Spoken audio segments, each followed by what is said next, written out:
Guys, I kid you not. This has got to be the stupidest cartoon I have ever seen. And boy, in my life have I seen some crappy animated shows and films. First of all, let's look at flaw number one. You're making a movie, a cartoon movie, about the sinking of the Titanic. Sure, because every other kid that enjoys cartoons would absolutely adore any tragic event in history as long as you sugarcoat it. That's right, there's just not enough these days that kids aren't exposed to prematurely.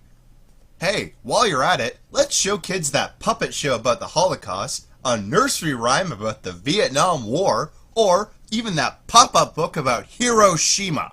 Are you clinically insane? What could possibly come into your head to think, let's turn a sinking ship into something kids can enjoy? Thus begs the first question you likely have on your minds. What could they have done to get kids interested in this movie, aside from making it a cartoon? Well, that answer is quite simple. Animated talking animals. Dogs, cats, mice, birds. How freaking original. But no, wait, it gets even better. Human characters are brought in just to be served as idiots who probably couldn't figure out how a mousetrap works without snapping it on every finger and toe on their body. But you know what's probably the lowest point to drag kids' eyes closer to the screen? Brace yourself, people, for I kid you not, there is a dog doing a rap music video. For absolutely no reason at all. He even has an unseen DJ playing in the background. Not convinced that this movie's completely stupid yet? Well, don't worry. You probably will by the end of this review. What's the plot of this film? Oh, you mean aside from a voyage that kills over 1,000 people? Well, it's about two star-crossed lovers named Angelica and William, from two very different social levels, who fall in love aboard the majestic ship, but are separated through the perils of the doomed vessel. Golly, that sounds an awful lot like another movie that was about people who fall in love aboard a boat, but they're divided by places in society. What was that movie called? As a matter of fact, what was the boat called anyway? Man, this is bugging the heck out of me. Just give me a minute here and I'll... Oh, you've got to be friggin' kidding me! This cartoon is nothing but a total rip-off of James Cameron's classic hit Titanic. But it's like the makers of this movie are intentionally trying to steal it. The only difference is that Angelica takes the place of Jack and William takes the place of Rose. Also, what's the age difference between these two? Angelica looks like she's about 14 from the beginning, and this kid William looks like he's in his mid-20s.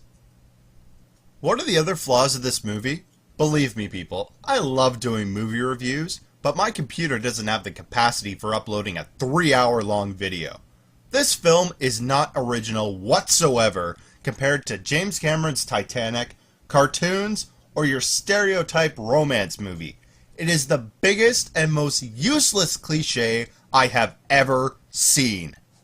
As if ripping off the original Titanic movie wasn't bad enough, this movie also steals from other beloved animated films. Don't believe me? See if you can go through this list and not recognize a famous movie you watched when you were 5. There's an old lady in this movie who has a pair of British nincompoops to do her bidding, smokes, wears animal fur, looks totally evil, and has white streaks going through her hair. Don't recognize the movie yet? Well, don't worry, because the two Dalmatians with red and blue collars who have puppies in the end will likely jog your memory. But wait, it gets even better. Angelica is an orphan who gets taken in by her wicked stepmother and her two taunting stepsisters. Not only that, but all three of them look entirely based on the Disney versions of this cherished fairy tale. And on a side note, half the time the stepmother sounds like a man. And finally, a family of foreign mice stow away aboard the ship and sail toward America. The youngest mouse has a nasty little habit of getting into trouble. I'm sorry, did anybody else watch An American Tail? I could name more, but those three are enough to prove my point.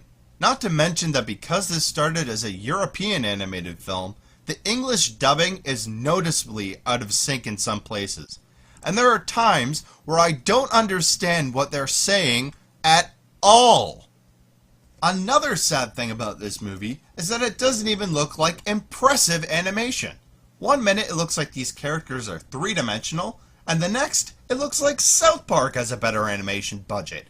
It's like this movie went through 3 animators who realized how crappy it was going to be and said I quit. And then they just brought in the next guy.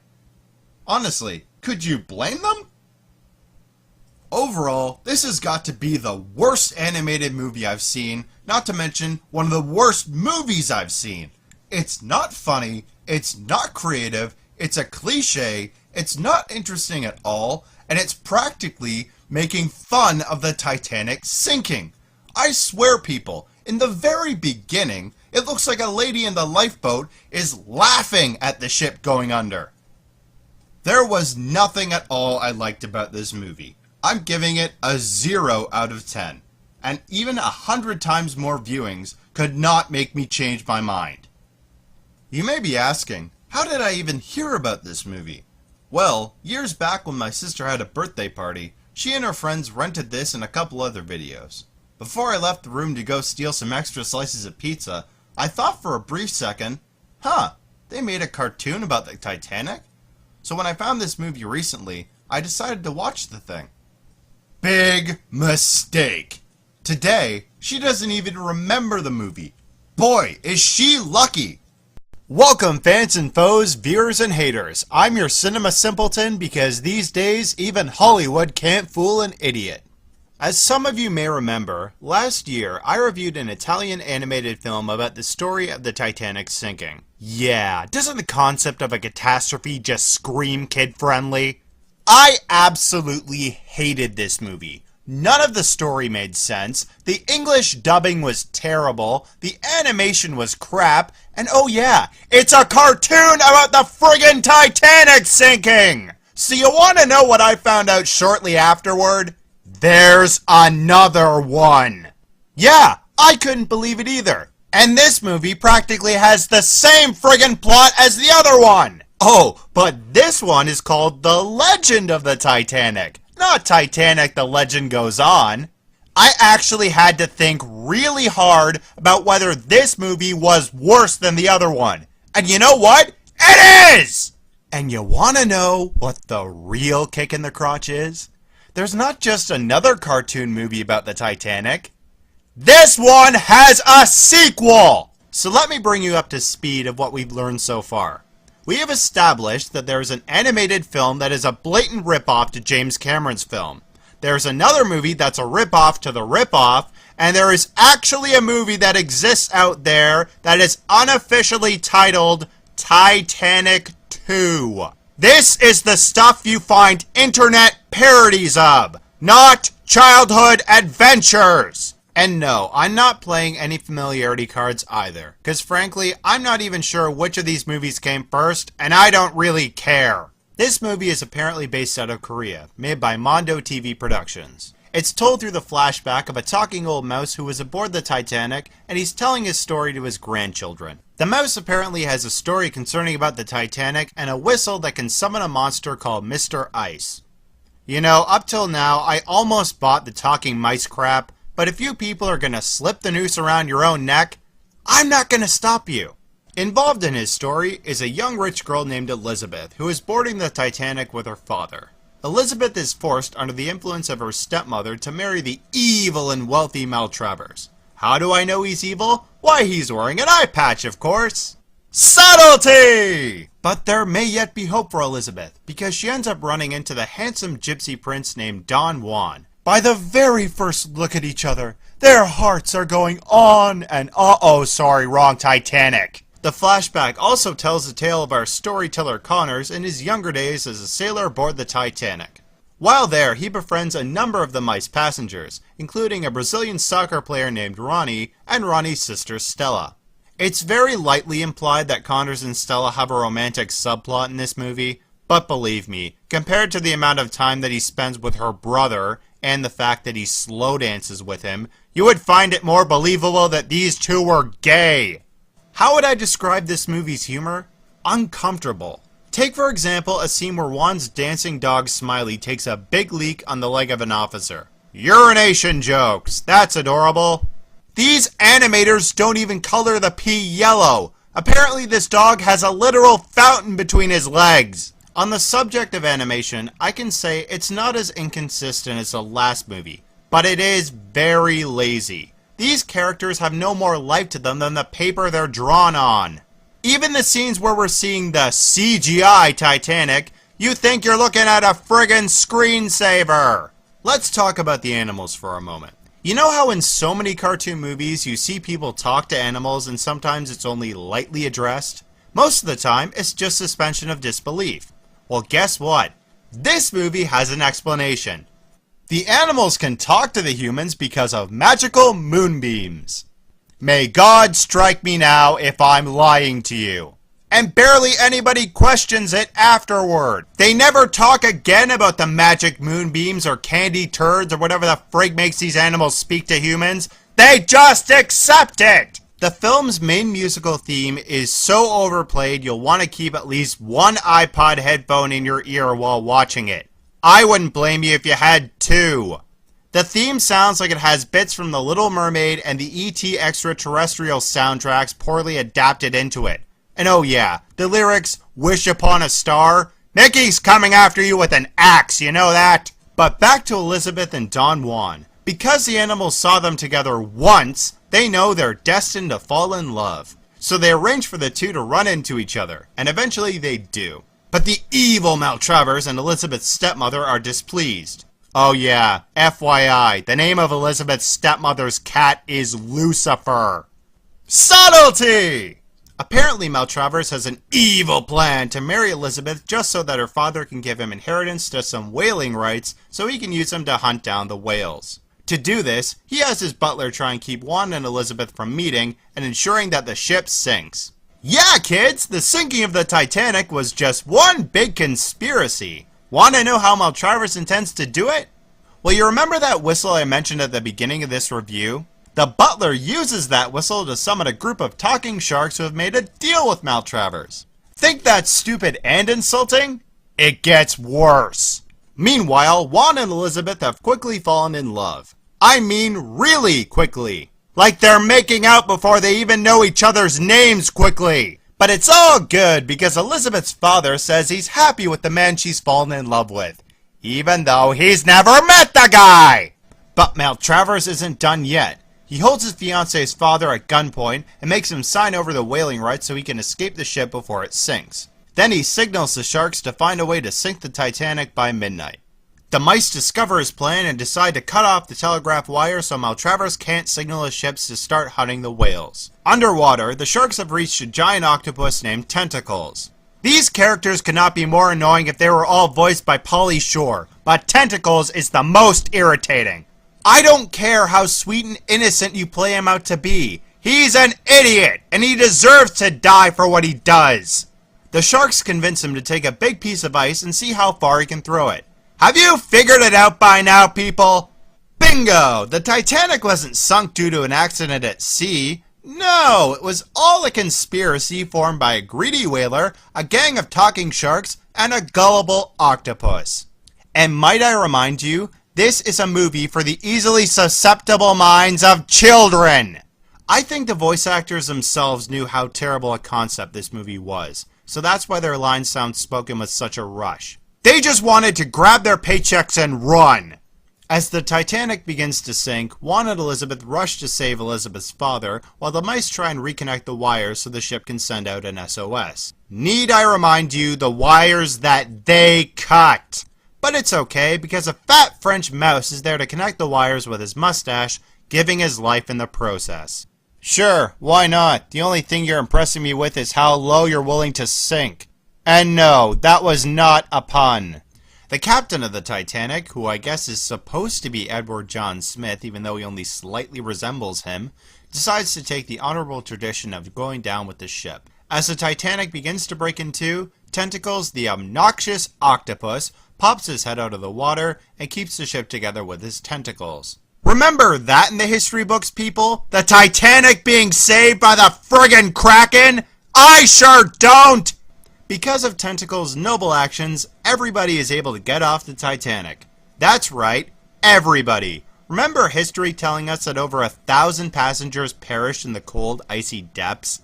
It's all lies! And the captain? He was rescued by a giant squid with the personality of an idiot! Wow! You think you could take a bigger dump on these people's tombstones?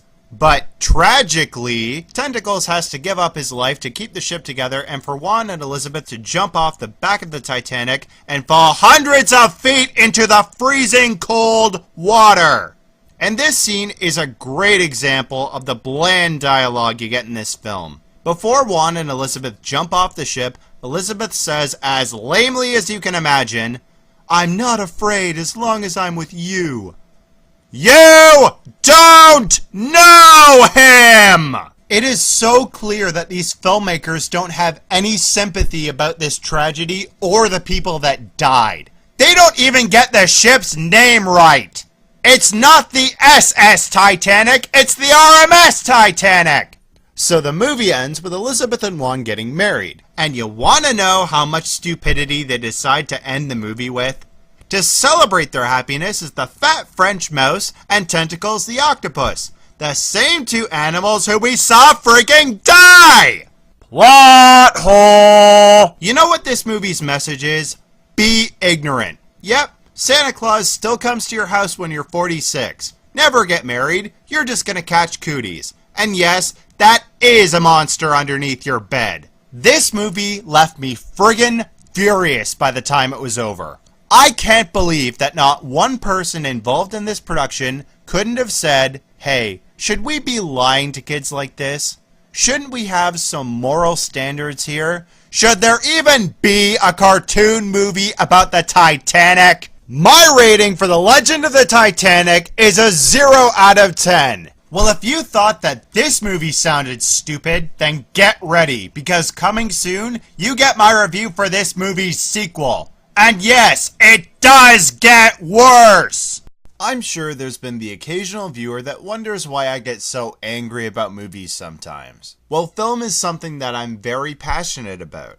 Every movie that I see goes from something I'll either praise with comments or hate with every cell of my brain. And speak of the literal devil, we have ourselves In Search for the Titanic, aka Tentacolino. Remember that stupid octopus that inadvertently sunk the Titanic in the last movie? Yeah, he got a movie named after himself. Except A, he has minimal involvement in the story, and B, his name isn't even Tentacles anymore. His name is Audie or something now. I don't know, they changed a bunch of these characters' names and none of the voice actors returned. Our movie begins with a submarine built of very 21st century looking technology being carried down to the wreckage of the Titanic. The submarine's passengers are newlyweds Juan and Elizabeth. Why are they going down to see the Titanic?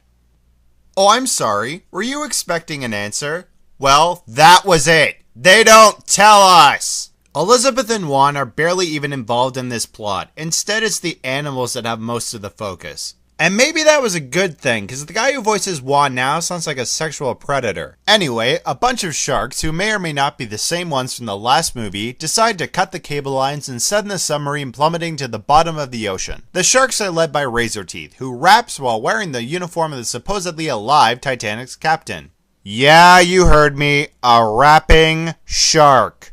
I am officially convinced that these movies are committed to being worse than the last. Remember that terrible CGI we had in the last movie? Well, instead of taking place at night and at least trying to hide how crappy it was, here they show it in broad daylight. In my review of the last movie, I said the dialogue was rushed. This time around, they're not even trying. There's one line where Connor says with a smile on his face and happy as a pothead, "There's something definitely wrong here, and trust me, we're in trouble. Trust me, it's really big." There's also a squid that sounds like a lame Kermit the Frog impression, a voice to the villain's butler that makes him sound like the cowardly lion from The Wizard of Oz, and only God can help me now, a Jack-in-the-Box fish named Pingo who's a total pansy and one of the most annoying characters in this movie! People, I'm not making fun of these characters because I think they're gay. I'm making fun of them because they're gay stereotypes and they're obnoxious. Pingo repeatedly yells the word fabulous. Do these filmmakers know of any gay people that aren't on Queer Eye for the Straight Guy? So with Elizabeth and Juan sunken, Razorteeth sends a telegram, seriously, the shark sends a telegram, to our new villain, Baron Vandertilt. Oh, sorry, that was a typo. Did I say new villain? I meant new name to our old villain because he's obviously the exact same antagonist from the last movie, except with red hair instead of gray this time. With the submarine sunken, who comes to rescue our protagonist? Why, Audie the Octopus, of course. He's also joined by, get this, Atlanteans who use spray cans to form bubbles around the heads of these characters so they won't drown. Underwater spray cans. Order it for your child now. From this scene, we also get an example of how the dialogue has improved since the last movie. It might as well be the same script as The Room. When Audie realizes Razorteeth is behind this, he angrily declares, I swear if something bad happens to my friends, I'll rip every tooth out of that shark and I'll make it into the most beautiful necklace you've ever seen. And here's one of my personal favorites about when an Atlantean was rescuing Smile the dog. He was muttering gibberish, which made no sense at all. That's what gibberish is! If I'm going to say anything positive about this movie, it would be that the animation is more vibrant than its predecessor. But that doesn't excuse these stupid character designs. The Atlanteans look like Captain Planet ripoffs, and sometimes these characters are talking without their mouths opening whatsoever. Telepathy, go figure. But the one character I think was a bad design from the start was the King of Atlantis, because this guy looks like a green ring wraith. And you might be thinking, oh, that doesn't make him evil. No, this guy is evil. Here's an example of his diabolical intentions. He's had the humans and their animals healed of their injuries and says they need to be given the elixir of life to make them immortal. They don't tell them what they're drinking, and worst of all, they can't leave Atlantis once they've taken it. The King of Atlantis just slipped them the mother of all roofies. So now that our protagonists are stuck in Atlantis, they have to adjust to the fact that they can never leave. Oh, what's that? No, we're not going to focus on that story arc. We're going to pay attention to a rebellion of pirate rats. I am actually trying to find ways of making this movie watchable, and this film does the exact opposite. Connors and Ronnie are taken by the group of rats to a secret meeting. They want to leave Atlantis because they're tired of the king and his royal court. I've been here 5 minutes and I already am. They want to return to the surface world with the aid of Razorteeth and take the elixir of life with them so they can take over the world. And you know where they discuss these plans of escaping the tyrannical Atlantis? Outside of the freaking city! What is stopping you from leaving Atlantis with the elixir if you've clearly done this before? They don't even guard their eternity juice because apparently nobody was interested in taking it. And did anybody else notice that this movie has almost nothing to do with the Titanic? Oh, but we do get a mention in the middle of the movie. Yeah, a radio announcer briefly mentions the mythical ship of the Titanic having sunk. Mythical? It was a real ship, you jackhats! Real ship, real people died, and somehow you profited from it! Connors and Ronnie run and tell the king about the planned heist for the elixir. What's his plan of action? Let it happen, of course. Let it happen. Let it happen. Let it happen. Let it happen.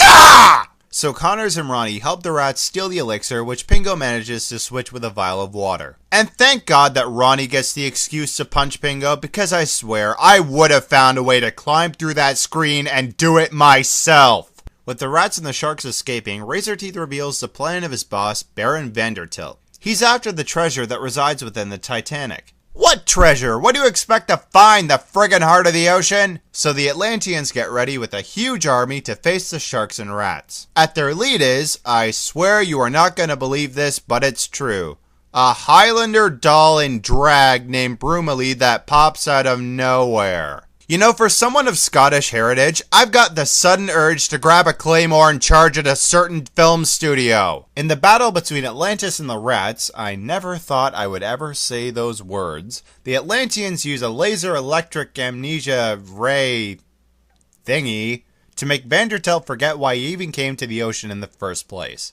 But then there's the other rats who get hit by the ray and they still remember everything clearly by the end. So what gives? The viewers aren't morons! Wow, I can't believe I didn't play that card until now. Now, you would think that this movie is done insulting your intelligence by now, but you're wrong. Whether it was intentional or... No, you know what? This would have to be intentional by this point. The Atlanteans decide to let the humans and animals go to the surface world by putting the Titanic back together and turning it into a futuristic submarine. Atlantis has just turned the Titanic into the ship equivalent of Frankenstein!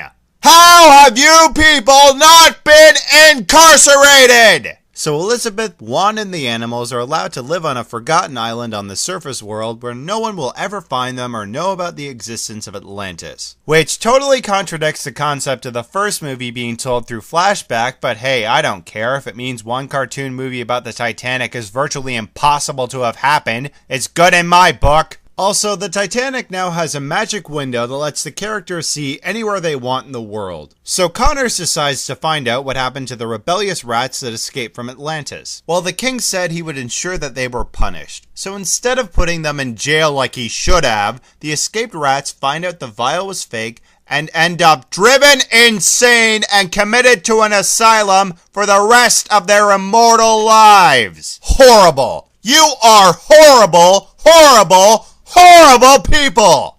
I am disgusted at how worse this sequel got. This is nearly the equivalent of some jerk renting scuba gear, taking his underwater video camera for an hour-and-a-half long journey to the bottom of the ocean, and then ending it by raping the wreckage of the Titanic. This title doesn't even make any sense. The movie's not about tentacles, the octopus, or searching for the Titanic. It's a stupid movie about Atlantis with too many characters you don't give a crap about, and entertainment so low, even your youngest child will think what the frig's going on. I never thought that 3 animated films about the Titanic could worsen as they went along, but they did.